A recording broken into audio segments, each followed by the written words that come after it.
پیارے دوستو، ہمارا آج کا ٹاپک یہ ہے کہ ایک مسلمان آدمی کو غیر ملکیوں نے جہاز سے سمندر میں پھینک دیا۔ اس کے بعد اس کے ساتھ کیا واقعہ پیش آیا، اس کو سن کر آپ بہت حیران اور پریشان ہو جاؤ گے۔ اس لیے آپ ہماری ویڈیو کو آخر تک لازمی دیکھیں کہ ایک سمندری جہاز جس پر تجارت کا کافی سامان تھا اور تاجر بھی جہاز پر سوار تھے، اب سفر کے درمیان میں سمندر میں طوفان آ گیا تو طوفان آنے کی وجہ سے جہاز ڈگمگانے لگا، بالکل ڈوبنے کے قریب ہو گیا۔ تو جہاز کے کپتان نے سب کے سامنے ایک تجویز پیش کی۔ اس نے کہا کہ دیکھیے، جہاز کے اوپر سامان بہت زیادہ ہو گیا ہے، اس وجہ سے ہمیں سب لوگوں کے سامان میں سے کچھ نہ کچھ حصہ سمندر میں پھینک دیا جائے تو جہاز کا وزن تھوڑا ہلکا ہو جائے گا، ہم آسانی کے ساتھ کنارے لگ جائیں گے، کیونکہ ہماری جانیں سامان سے زیادہ قیمتی ہیں۔ سب کے سب نے کپتان کی بات پر اتفاق کیا۔ سب نے کہا ایک جو سوداگر ہے، یعنی ایک جو تاجر زیر ہے، اور وہ بالکل نیا آیا ہے اور وہ کافی سامان اپنے ساتھ لے کر آیا ہے، اس کا سامان سارا سمندر میں پھینک دیا جائے تو اس سے ہم سب ڈوبنے سے بچ جائیں گے۔ یعنی اس کا جتنا بھی سامان ہے سارا سمندر میں پھینک دیا جائے تو ہمارا جہاز آسانی کے ساتھ کنارے لگ جائے گا۔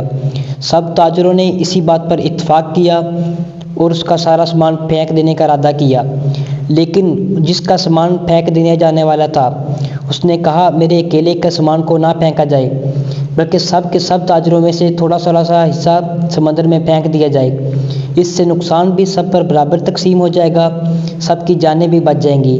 لیکن جب سب تاجروں نے اس نئے سوداگر یعنی اس نئے تاجر زیر کے خلاف بغاوت شروع کر دی، اس سے لڑائی جھگڑا کرنا شروع کر دیا، جھگڑا اتنا بڑھ گیا کہ سب تاجروں نے مل کر اس نئے تاجر یعنی اس نئے سوداگر کو سامان کے ساتھ اٹھا کر سمندر میں پھینک دیا۔ پھر اس سوداگر نے سمندر کے پانی میں اپنا سفر جاری رکھا، یعنی تاجر کو تو سمندر میں پھینک دیا گیا، اس کے سامان کو بھی سمندر میں پھینک دیا گیا۔ تاجر بہت دیر سمندر کی تیز لہروں کے ساتھ لڑتا رہا، لیکن آخر پانی کی تیز لہروں کی وجہ سے تھک ہار کر بے ہوش ہو گیا۔ لیکن کچھ دیر کے بعد اسے ہوش آئی تو اسے معلوم ہوا کہ سمندر کی تیز لہروں نے اسے کسی ویران ذخیرے پر لا کر کنارے کر دیا۔ وہاں انسان نہ انسان کی ذات، دور تک کوئی چیز کوئی ٹھکانہ نہ تھا، بس چھوٹا سا ایک جنگل اور پانی ہی پانی تھا۔ سوداگر بڑی مشکل سے اٹھا، سانس لی، یہاں تک کہ وہ چل بھی نہیں پا رہا تھا۔ اس نے چلنے کی کوشش کی اور گھٹنے کے بل گرا، ہاتھ اٹھا کر آسمان کی طرف دیکھنے لگا اور کہنے لگا یا اللہ، اتنی مشکل صورتحال میں میرا ساتھ دے، میری مدد فرما۔ کئی دن وہاں تاجر درخت کے پتے کھا کر اور وہ تاجر کسی نہ کسی چیز کا شکار کر کے اپنی زندگی بسر کرتا رہا، لیکن ایک دن اس سوداگر کو یعنی اس تاجر زیر کو ایک میٹھی ندی کا پانی ملا۔ پھر وہ تاجر اس جنگل سے اس میٹھی ندی کا پانی پیتا رہا اور اس تاجر نے رات کی سردی اور دن کی گرمی سے بچنے کے لیے جنگل سے لکڑیاں اکٹھی کی اور اس لکڑیوں سے ایک چھوٹی سی جھونپڑی تیار کی تاکہ وہ اپنے آپ کو دن کی گرمی اور رات کی سردی سے خود کو بچا سکے۔ اور ایک دن ایسا ہوا کہ وہ اپنے لیے کھانا پکا رہا تھا، اس نے جھونپڑی میں آگ جلائی، اس کی جھونپڑی لکڑی کی تھی جس کی وجہ سے وہ جلنے لگی۔ اس نے بہت کوشش کی آگ بجھانے کی، لیکن کچھ ہی دیر میں اس کی ساری جھونپڑی جل کر راکھ ہو گئی۔ وہ سوداگر مایوس ہو کر زمین پر بیٹھ گیا اور آسمان کی طرف دیکھ کر کہنے لگا یا اللہ، میرے ساتھ ہی کیوں ساری مصیبتیں اور آزمائشیں میرے ساتھ ہی کیوں؟ جیسا سب لوگ کسی نہ کسی مصیبت آنے پر کہتے ہیں کہ یا اللہ میرے ساتھ ہی کیوں، ایسا بھی اس تاجر نے بھی کہا یا اللہ، ایک تو مجھے غلط طریقے سے سمندر میں پھینک دیا، اب یہ چھوٹی سی جھونپڑی میں نے بنائی تھی یہ بھی جل کر راکھ ہو گئی ہے، یا اللہ اب میرے پاس کچھ نہیں بچا، میں اس جگہ پر اکیلا اور اجنبی ہوں، مجھ پر کوئی بھی، یا اللہ یہ مصیبتیں اور پریشانیاں مجھ پر کیوں ٹوٹ پڑی ہیں؟ اور بہت سی باری اس تاجر نے اللہ تبارک و تعالیٰ کی بارگاہ میں کی، لیکن اس رات وہ سوداگر غم کے مارے رات کو بھوکا ہی سو گیا۔ لیکن اس تاجر کو یہ نہیں معلوم تھا کہ صبح کو ایک حیرت انگیز واقعہ اس کا انتظار کر رہا ہے۔ جب صبح کو اٹھا، اس نے دیکھا کہ جزیرے کے قریب ایک جہاز آ رہا ہے کچھ لوگ اس پر سوار ہیں اور وہ لوگ اس کی طرف دیکھ رہے ہیں۔ اس تاجر نے اس جہاز کو اپنی طرف آتے ہوئے دیکھا اور وہ بہت حیران ہوا، لیکن اس سے بھی زیادہ تو وہ خوش ہوا، کیونکہ اس کے لیے تو زندگی آ گئی تھی، اس کی جان جیسے بچ گئی تھی۔ اور وہ اس جہاز والوں نے اس کو اپنی طرف اشارہ کیا اور وہ جلدی سے اس جہاز پر سوار ہو گیا۔ تب اس سوداگر کو یقین نہیں آ رہا تھا، خوشی کی شدت کی وجہ سے، کہ اس انجان جگہ پر کوئی یقین نہیں کر رہا تھا کہ آخر میرے پاس یہ لوگ کیسے آئے، میرے ٹھکانے کا پتہ انہیں کیسے معلوم ہوا۔ سوداگر سے ان جہاز والوں نے دریافت کیا، ایک بات مجھے بتاؤ، تم کیسے پتہ چلا کہ میں یہاں ہوں؟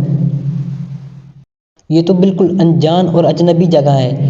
اس سوداگر نے ان تمام سوالوں کو سن کر جہاز والوں نے جواب دیا، ہم نے یہاں پر سے دور سے دھواں اٹھتا ہوا دیکھا تو ہمیں ایسا لگا کہ کوئی شخص ہمیں مدد کے لیے پکار رہا ہے، کیونکہ سمندر میں جب بھی کوئی مصیبت کے لیے مدد چاہتا ہے، جب بھی کوئی مصیبت میں پھنستا ہے تو اسی طرح سے اشارے کرتا ہے۔